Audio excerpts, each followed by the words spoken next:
Good morning বন্ধুরা, এখন সকাল 6টা বাজে। এই ভিডিওটা অনেকদিন আগেকার লোকনাথ পুজোর দিনের ভিডিও। আমি ছাড়বো না ভেবেছিলাম, তাই ভাবলাম যে না, ডিলিট করে দেওয়ার আগে ছেড়েই দিই। যেমনই হয়েছে না হয়েছে, ভালো হয়নি, ব্লগটা ভালো করে করতে পারিনি। ওই জন্যে আর ভেবেছিলাম কি ছাড়বো না, থাক। কিন্তু ভাবলাম না, থাক, ছেড়েই দিই। উঠে আগে জামা কাপড়গুলো গুছিয়ে নিলাম, গিয়ে একদিন থাকবো। আজকে ওদের বাড়িতে লোকনাথ পুজো। এদিকে রিকোর ভাত বসিয়ে দিয়েছি, রিকোকে রেখে দিয়ে যাবো, রিকোকে নিয়ে যাবো না। কেননা রিকোকে নিয়ে গেলে খুব অসুবিধা হবে, অনেক লোকজন যেহেতু আসবে, ওরও অসুবিধা হবে, আমাদেরও অসুবিধা হবে। রিকোকে নিয়ে গেলে সারাক্ষণ রিকোর কাছে আমাকে বসে থাকতে হবে। ওরা সবাই ওকে ভালোবাসে, কিন্তু সবাই তো আর পছন্দ করে না। অত লোকজনের মধ্যে অনেকে ভয় পেতেই পারে আর অপছন্দ করতে পারে। ওই জন্য আর ওকে নিয়ে যাব না, ও ঘরেই থাক। আর ও ঘরে থাকলে আমার মনে হয় শান্তিতে থাকবে। আর ওখানে অত লোকজনের মধ্যে ওরও ভালো লাগবে না। সকালের খাবারটা রিকুকে খাইয়ে দিয়ে গেলাম, ও তো দুপুরবেলা আবার আসবে, তখন আবার দুপুরে খাবারটা খাইয়ে দেবে। এখানে আমাদের ফ্ল্যাটে অনেকে পুজো দিতে দিয়েছে লোকনাথ ঠাকুরকে, আর আমাদেরও আছে। ওগুলো পুজো দেওয়ার জন্য আবার সব রেডি করে রেখেছি, নিয়ে যাব। ঘরের পুজোটা দিয়ে তারপরে বেরাবো।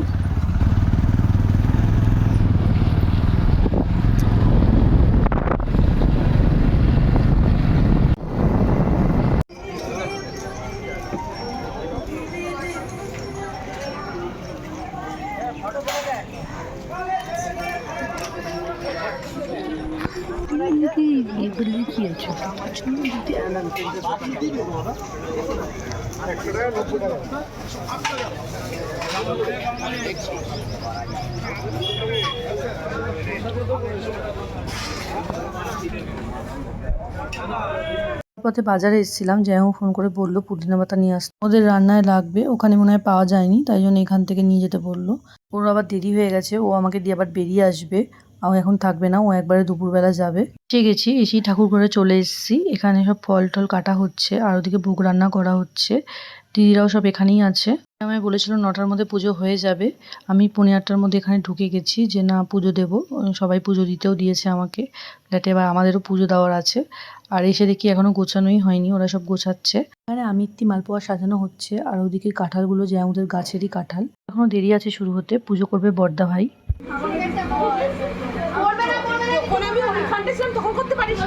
কেন, ওখানে কি আছে তোমার?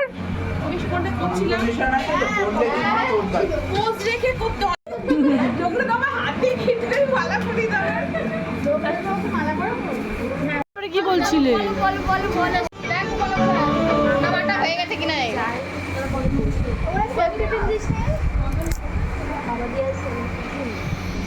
আমাদের এখানে আগের দিন থেকে থাকার কথা ছিল, কিন্তু আমি আগের দিন আসতে পারিনি।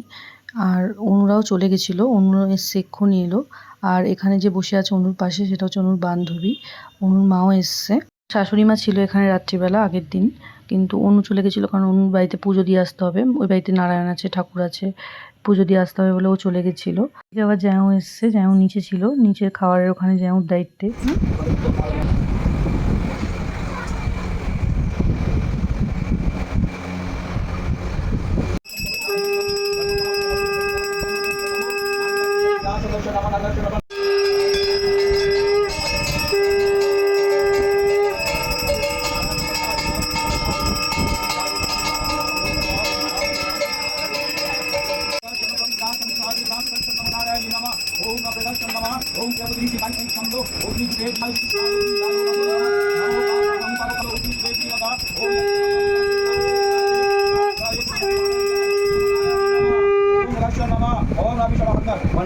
Vishnuram Tashwata Vishnumaita Vishnu Gana Vishnuram Tashwata Jago Hum Dev Gashanam Mushaha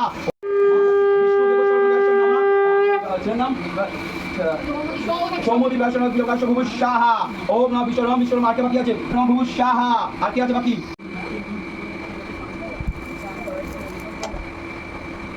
Awandara Om Namo Vishnuram Tashwata Vishnuram Tashwata Vishnurumaika Vishnu Mashe Alosha Vishnu Pokhe Alosha Vishnu Pokhe Alosha Vishnu Pokhe Alosha Vishnu Pokhe Alosha Vishnu Pokhe Alosha Vishnu Pokhe Puja Purvak Alosha Vishnu Pokhe Dhama Nama Loknath Devai Nama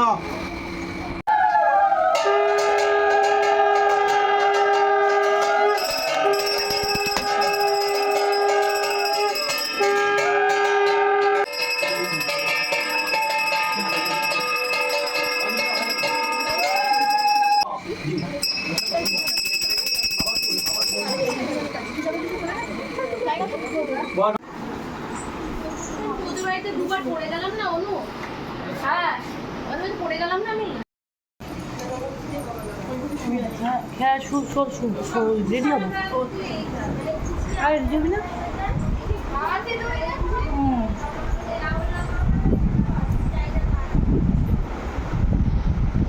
আমি আসার সময় ছাপা শাড়ি পরে এসেছিলাম আর নিয়ে এসেছিলাম হচ্ছে জামদানি নীল কালারের একটা জামদানি শাড়ি নিয়ে এসেছিলাম। আর দিদিরা ঠিক করেছে যে এবারে সাদা লাল সবাই একসাথে পরবে বাড়ির কজন। এবার আমি তো জানতাম না, তো আমার সাদা লাল শাড়ি ছিল, তা এসে দেখি দিদি আবার আমার জন্য আর অনুর জন্য শাড়ি কিনেছে, তা ওই শাড়িটাই পরলাম। দিদিও অন্য ধরনের শাড়ি কিনেছে আর আমার আর অনুরটা একই ধরনের, মানে একই পুরোপুরি একই, ওই শাড়ি একসাথে পরলাম। দিদিকে বলছিলাম তোমার কাছে খুব ভালো লাগছে, অন্যরকম সেরেছে, টিপটা পরতে চাইছিল না, আমি জোর করে টিপটা পরেইছি। আস্তে আস্তে লোকজন আসা শুরু করে দিয়েছে। এদিকে বুচুনের বান্ধবী চলে এসছে আর বাকি অনেকেই চলে এসছে। আর আমার শাশুড়ি মাকে দেখো এখনও রেডি হয়নি, কখন থেকে বলছি রেডি হও রেডি হও, রেডি হওয়ার নাম নেই, বলে এই শাড়িটা পরেই থাকবো। তা সবাই বকাঝকা দেওয়ার পরে তারপরে আবার শাড়ি পরেছে। এখন আমি রাস্তার দিকে এসেছি, আমাদের ফ্ল্যাট থেকে কয়েকজন আসছে যা ওরা নেমন্তন্ন করেছিল। দিদিরা রিঙ্কি সবাই এসে গেছে, দাদারাও আসছে, এখানে বাচ্চাগুলো এখানে বসেছিল। আর এইটা ওপরের ঘরে নিয়ে এসে বসিয়েছি, নিচের ঘরের লোকজন ছিল বলে ওপরের ঘরে নিয়ে এসে বসিয়েছি। সেদিনকে ভীষণ গরম পড়েছিল, অনেকটা রাস্তা যেহেতু ওদের আসতেও কষ্ট হয়েছে, টোটো ভাড়া করেই এসছে, একবারে টোটো বুক করে ওখান থেকে একদম আমাদের যে দিদিবাড়িতে অবধি এসছে। তবুও বাইরে যা রোদ না, সবারই কষ্ট হচ্ছে। এদিকে মা এসছে, মা এসে গল্প করছে ওদের সাথে।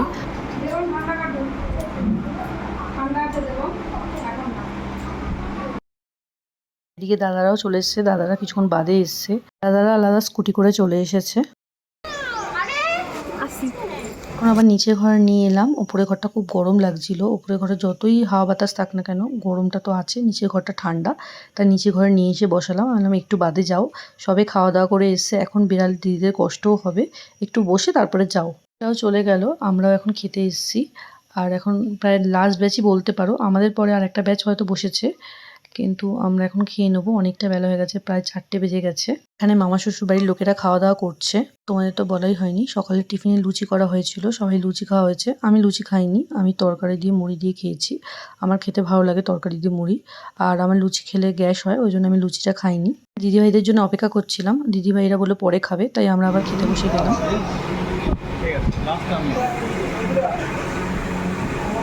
সবার তুলে দিও আমার আমরা খেতে বসেছি বুঝে আমার জন্য ফাঁকা বলের ওই তো বলছে কোথায় গেল বোতল? ওই তো জলের বোতল সব নিয়ে বলছি আমি যাচ্ছি, বাবা আসেনি, এই জল খাবে, এর বোতলটা রাখো, জল খাবে, এই না ও খাবে না, খাবে না, এ খাওয়ার টেবিলে জল দেওয়া উচিত। যা এখানে এসিটা তো কম হচ্ছে নাকি রে? এখানে পার্টি করতে গেলে না তোমার নিচে গল্পও ঠান্ডা না না নিচে যাই তারপর উপরে আসো ওদের সব জায়গায় নিয়ে ছাড়ি নোরা করে মাঝে মধ্যে। আমাদের খাওয়া দাওয়া হয়ে গেছে, আমরা সবাই ছাদে এসে ফটো তুলছি। দুপুরের খাওয়া দাওয়ার জন্য রান্না হয়েছিল পনির পাসিন্দা, স্যালাড, সস, রাধাবল্লভী, চানা মশলা, পোলাও, আলুর দম, এরকম মিষ্টি, চাটনি, পাঁপড়, জোয়ান, ও আর ছিল পায়েস। ভুলে গেছিলাম, অনেকদিন বাদে যেহেতু ব্লগটা ছাড়ছি। এদিকে ছাদে সবাই পাগলামো করা হচ্ছিল, দিদি তো পাগল হয়ে গেছিল একদম। আমি কি নিয়েছি, শ্যামকে দিয়ে দিলাম, টক টক কেমন, আমি খাবো না। চলে আসো পেপসির গা খেয়ে নাও পেপসির গা আমি কি বলতো টক টক দিয়ে ওখানে কোন কি ডায়াবেটিস করেছে বলতে কি কি সমস্যা দিয়ে এখানে ভর্তি করেছে আমরা ক্যাপিটাল পড়াও সন্ধ্যে প্রায় 7টা বাজে, সবাই মিলে এখন বসে গল্প করছিলাম। আমি একবারে রাতে চুল বেঁধে নিয়েছি আর এসে গা ঠা ধুয়েও নিয়েছি, এখন আর ভালো লাগছে না, আর মুখ চোখের কি অবস্থা। তাই চা খাবে, ওই জন্য সবার জন্য চা বসিয়ে দিলাম। দিদি বলছিল আমি করছি, আমি বললাম না থাক বসো তুমি, আমি করছি। দিদি সারাদিন খাটাখাটনি পড়েছে, একদিন তো না, দিদি অনেক দিন ধরেই খাটাখাটনি পড়ছে, লোকজন আসবে, বাড়ির গোছানো পরিষ্কার করা সবই তো আছে, পুজো, একটা বাড়িতে পুজো থাকলে যে কত খাটনি হয়। একটু আগে করলে ভালো হতো চাটা হ্যাঁ হ্যাঁ উঠে দাঁড়িয়ে এই এদিকে আয় এদিকে আয় কি ডাকছি দিদি একটা ছেলে আসলো আমার থেকে হাঁটলে হতে 1-2 বছরের বড় আমি বসবো খাটাই আমি মানে আমি অবাক আমি চালাচ্ছি দুটো ভাড়াও মেরে আসি মামা আমরা ওরকম করবো, দেখো তুমি। বাই বাই मैं तुझे छोड़ के कहां जाऊं একদম র একদম ব্লগটা দেবো র ব্লগ এ ভাই আমি শুধু করছি না কিছু কোন হচ্ছে তো কি এখন তুমি নাইটিতে আছে পুরো ব্লগে চলে আসবে এ ভাই আমি এই যে র লোক একদম না না না আর খাইয়ে টাইয়ে এসো কালকে, জানো না?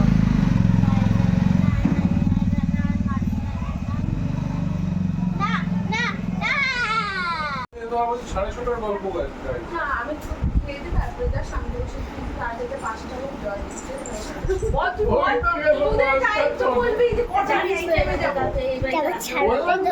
এই যো তুমি নাকি আলু কাটতে বলেছিলে, আমি ভিডিওটা করছিলাম বলে আমি ভিডিওটা কর, আমি ব্রাশ করে একবার এলাম যে ব্রাশটা করে আসি। যাও করে যাও বড়দিন করে। হ্যাঁ আমরা দুজনে গেলাম, কতক্ষণ ডাকলাম মধু মধু। কখন গো? ঘুমিয়ে আমি করেছি। আরে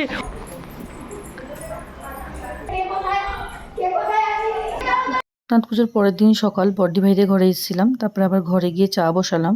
ঘরে চা বসাতে বললো, চা বসালাম। এখানে চা হচ্ছে দুরকম চা হবে, লিকার চা দুধ চা দুরকমই হবে। আগে লিকার চাটা করে নিচ্ছি, তারপরে দুধ চাটা করবো।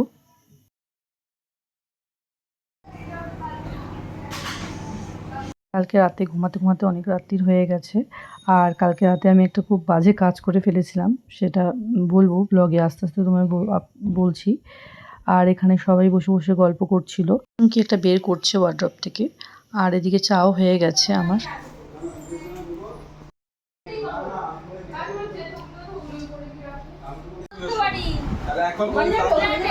ওখানে যে বলে মন্দির আছে, নদীর ধারে 3 মাস আমরা ওই শ্বশুর কেউ ধরো ভালো করে পোজ দিয়ে বসে। আমি নাইট করে ওই শ্বশুর বাড়ি ঘুরে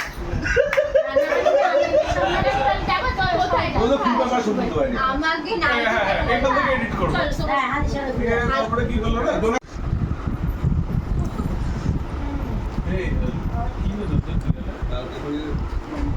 আজকে আরেকটা আগে তুই অনেক ভিতরে চলে বাবু আগে আয় বাবু আগে আয় বাবা আগে আর তো একটু আগে আসো বাবা ভিতরে চলে গেছে আরে দিকে এখান থেকে দেখছি হাতটা বাড়াচ্ছে নেই এই মেশন দিকে আগে আসো না অনেক ভিতরে চলে গেছে এই দেখি আমি গরম না তো গরম করে দিয়ে বলে ঠিক আছে। দেখো তোমার ব্লগও হচ্ছে। ও আমাকে সারা বছর হাফ প্যান্ট আর যেমন কোনো খালি গায়ে ছাড়া থাকেও না, করিও না, বুঝলে? হ্যালো অন্য কারো কাজ যেন না ধরে। তুমি থাকবা? হ্যাঁ সেটাই কাকাকে আমি বললাম, কাকা বলে না উনি না চলে যায়।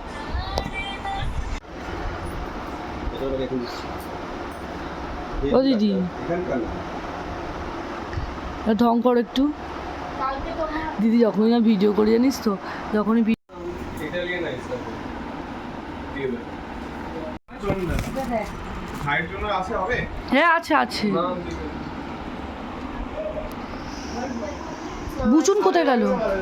এ বুঝো আমার সবথেকে বেস্ট লাগে ওর ওই ছোট ছোট চকলেট। আমার অরুণের কাঠিগুলো ভালো লাগে আপনাকে বলে দিই দেখুন যে অতুন আইসক্রিমটা থেকে ডোনার অতুন সেই কাজ ফেটে গেল তুমি খেও না, আমারটা থেকে খেও না, আমারটা থেকে খেও না, চুরি করে খাও। তাড়াতাড়ি খেয়ে নাও না, ও খেয়ে নেবে কপ কপ করে কথা কি বলবে? এই এক টাকা দিলাম। ভাত আর গ্লাস নিয়ে চাটনি খাবে তো চাটনি না সব আছে, জল খাই। বিশাল লম্বা না আমার ক্যামেরা হাত দিয়ে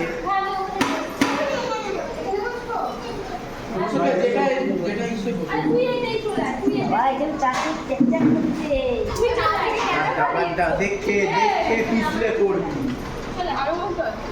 এখানে চলে এ আসো খেয়ে নাও সবাই। বড় চাকরি খাবে? আমি বড় সঙ্গে ও বসো না, জায়গা আছে তো। পরের দিন দুপুরবেলা সবার জন্য বিরিয়ানি করা হয়েছিল। প্রত্যেক বছরই দুপুরবেলা পরের দিন মাংস ভাত খাওয়ানো হয়, কিন্তু এবছর বিরিয়ানি করা হয়েছিল। আর বিরিয়ানিটা যা হয়েছিল না, দারুণ হয়েছিল। লাইট হয়েছিল বিরিয়ানিটা, কিন্তু দারুণ খেতে হয়েছিল। আমি তো অনেকটা খেয়েছি। না ওরটা কিন্তু সাদাই, ও যেটা নিয়েছিল ও দেখিয়েছে ওটা সাদাই ছিল। হালকা কালার যেটা মধু নিয়েছে তুই একটা নিয়েছিস যেটা। আমাদের সবার খাওয়া দাওয়া হয়ে গেছে, ওরা এখন একটু ঘুমাচ্ছে। ওরা একটু বাদেই বেরিয়ে যাবে, বাড়ি চলে যাবে। তো দিদিবাড়িতে ছিলাম, ও রাত্রিবেলা আগের দিন চলে গেছিলো ফ্ল্যাটে। এখন আবার দুপুরবেলা এসেছিলো, দুপুরবেলা 2টোর দিকে এসছে, আবার এখন 5:30 বাজে চলে যাচ্ছে। আর আসবে না বলছে, যে যদি থাকি তো তুমি যদি না থাকো তাহলে আসবো, আর যদি থাকো তাহলে আর আসবো না, ও তাই বলছে। আমি বলছিলাম যে একবার আসো, তা খাওয়ার আছে বাড়িতে, অসুবিধা নেই, কিন্তু তাও আসবে না বলছে, দেখি কি করে। এদিকে মামা শ্বশুররা তো আগের দিন চলেই গেছিলো, মামা শ্বশুরের মেয়ে জামাই ছিল, আর এদিকে অনুর মা আর বোন আর অনুর বান্ধবী ছিল। আজকে ওরা সবাই চলে গেছে। আমাদের আমি বললাম আগের দিন একটা খুব খারাপ কাজ করেছি, সেটা আমি ইচ্ছা করে করিনি। সেটা হচ্ছে সবাই এই নিয়ে হাসাহাসি করছিল যে এ মা কী করেছিস এই নিয়ে। আমি ইচ্ছা করে করিনি। যাই হোক, বলি তোমাদের তাহলে। এই সন্ধ্যে এখন 6:30 বাজে, এখন চা বসিয়েছি। পুজোর দিন রাতের মামা শ্বশুরদের মেয়ে আর জামাইকে আর তার দেওরকে আমরা ওপরের ঘরে শুতে দিয়েছিলাম, যে ঘরে আমাদের ফ্ল্যাটের লোকেরা এসে বসেছিল। এবার আমি জানতাম ওটা যে জ্যাউদের নিচ থেকে একটা সুইচ আছে, সেটা হচ্ছে ওপরের ঘরে সব লাইট অফ করে যায়। কারণ হচ্ছে জ্যাউ ওটা করে রেখেছে। আমার ননদ হচ্ছে কী করে, লাইট জ্বালিয়ে রেখে দেয়, বন্ধ করে না, ভুলে যায়। এবার ইচ্ছা করে না, ভুলে যায়, বন্ধ করে না। এবার সব মানে লাইট উপরে লাইট ফ্যান সব চলতে থাকে। যেহেতু ননদের একটা ব্যবসা আছে, তোমাদের আগে দেখিয়েছি, ওপরের পাশে আর একটা ঘর আছে, ওইখানে দিদি ব্যবসা করে। এর ঘরে একটা সুইচ আছে, সেটা অফ করলে ওপরের ঘরে সব লাইট ফ্যান সব অফ হয়ে যায়। এবার আমি তো জানতাম, কিন্তু কোন সুইচটা যেহেতু জানতাম না, আমি রাত্রিবেলা আমরা একসাথে সব ওই ঘরের নিচে শুয়েছিলাম, লাইট ল্যাম্প জ্বালাতে গিয়ে ওই সুইচটা বন্ধ করে দিয়েছি। এবার আমি জানি না ওই সুইচটা ওইটা। এবার আমি সব কটা লাইটের সুইচ জ্বালিয়েছি, যেহেতু আমি জানি না কোনটা লাইট ল্যাম্পের সুইচ, জ্বালিয়ে আবার বন্ধ করে দিয়েছি। যেটা লাইট ল্যাম্পের সুইচ ওটা জ্বালিয়ে বাকিগুলো সব বন্ধ করে দিয়েছি। এবার আর দিদি, আমি, অনুর মা, বান্ধবী, অনুর বোন সবাই একসাথেই শুয়েছিলাম এবার ওই ঘরটাতে, নিচের ঘরটাতে। এবার ওরা ওপরে যে লাইট অফ হয়ে গেছে সেটা তো আমি জানি না। এবার ওরা কী হয়েছে, ওরা ওপরের ঘরটাতে সে ভেবেছে কারেন্ট নেই। প্রায় সারা রাত মানে 2-2.5 ঘন্টা নাকি মানে ব্যালকনিটাতে ঘুরছিল, ঘুমাতে পারিনি, ভেবেছে কারেন্ট অফ হয়ে গেছে। তারপরে অনেক রাতে ডাকে, তারপরে দিদি আবার জ্বালিয়ে দেয়, তারপরে ওরা ঘুমায় গিয়ে। তারপর তার মধ্যে আবার মশা, অন্ধকারের মধ্যে তো মশা বেশি খাবেই, তাই জন্য খুব খারাপ লাগছিলো। আমার ইচ্ছা করে তো করিনি। আর এমন সুইচ যে বোঝাই যাবে না যে ওটা ওই সুইচ, মানে ওপরের ঘরের সুইচ। সব একসাথে শুয়ে গল্প করছিলাম, এমনি অনেক রাতে শোয়া হয়েছে। তার মধ্যে আবার ওরা আবার ডাকলো, ওরা ডাকার পরে আবার দিদি লাইট টাইট জ্বালিয়ে তারপরে আবার আরও অনেকক্ষণ বাদে ঘুমিয়েছি। আমাদের খারাপ লাগছিলো যে ওরা এতক্ষণ ধরে জেগে বসেছিল। আজকে রাতে চলে যাওয়ার কথা ছিল, আজকেও দিদি আমাকে যেতে দেয়নি। শ্যাম এসেছিলো আমি চলে যাবো বলে, যে আমাকে নিয়ে চলে যাবে। ও এসে আবার চলে গেল। মা খাবার দিয়ে দিল। সকালবেলা বললো আসবো না কালকে, তাহলে একবারে রাত্রিবেলা কালকে এসে আমাকে নিয়ে যাবে। তো বললো আমি একবারে রাত্রিবেলা তোমাকে এসে নিয়ে যাবো, আর সকালেও আসবো না, দুপুরেও আসবো না। খাওয়া দাওয়া আমি বাড়িতেই খাওয়া দাওয়া করে নেবো। মা কিছুটা খাবার পাঠিয়ে দিল, আর ও তো এখন টুকটাক রান্না করতে পারে, তাই জন্য ও বললো আমি করে নেবো। তা দিদি আমাকে জোর জবরদস্তি আটকে দিল। আর এদিকে আমরা হাঁটছিলাম বলে দিদিকে আমি দেখাচ্ছিলাম, দিদি তুমি এইভাবে জোরে জোরে হাঁটবে, তাহলে তুমি রোগা হবে। ওটা আমি করিনি, ও করেছে অনু। আমি জানতাম না প্রথমে যে ও ভিডিও করছে, পরে দেখলাম যে ও ভিডিও করছিল। তা আমরা ইয়ার্কি মারছিলাম যে এত জোরে জোরে হেঁটে। এদিকে টেবিল ফ্যানটা বের করে রেখেছে ওই ঘরে গিয়ে একসাথে সবাই শোবো বলে। আর যেহেতু লোকজন সেরকম নেই, আমরা কজনই আছি। আর অনু ছিল, মা আর সিটু চলে গেছিলো। অনু আমার জন্য, আমি থেকেছি বলে অনু থেকে গেল। আর কালকে আবার পরের দিন বলছে ওরা হেনা টেনা মাথায় দেবে, যে থাকো মাথায় হেনা টেনা দেবো। অন্ধকারের মধ্যে আমরা সব পাগলামো করছিলাম। দিদি আগের দিন ছাদের মধ্যে পাগলের মতো ঘুরছিল। দিদি বললো কিন্তু এরকম ঘোরা একটা আমাকে রিলস বানিয়ে দে, তাই আর কি মারছিল। তা ওইভাবে রিলস বানাতে পারেনি দিদি, কেমন করে ঘুরছিল সেটাই দেখাচ্ছিলাম রাত্রিবেলা। আর কি বিচ্ছিরিভাবে ঘুরছিল, আর একটাও হয়নি। ওইভাবে দেখাচ্ছিলাম যে এইভাবে ঘুরছিল, আর ঘাটটাকে কেমন কীভাবে করছিল, ওই নিয়েই প্রচুর আমরা সব হাসাহাসি করছিলাম। এইটুকুই। পরের দিন আর কোনো ব্লগ করিনি। পরের দিন রাতে ওরও আমাকে এসে নিয়ে গেছে। যদি কিছু ভালো লাগে লাইক, কমেন্ট, শেয়ার আর সাবস্ক্রাইব করে দিও। সবাইকে গুড নাইট।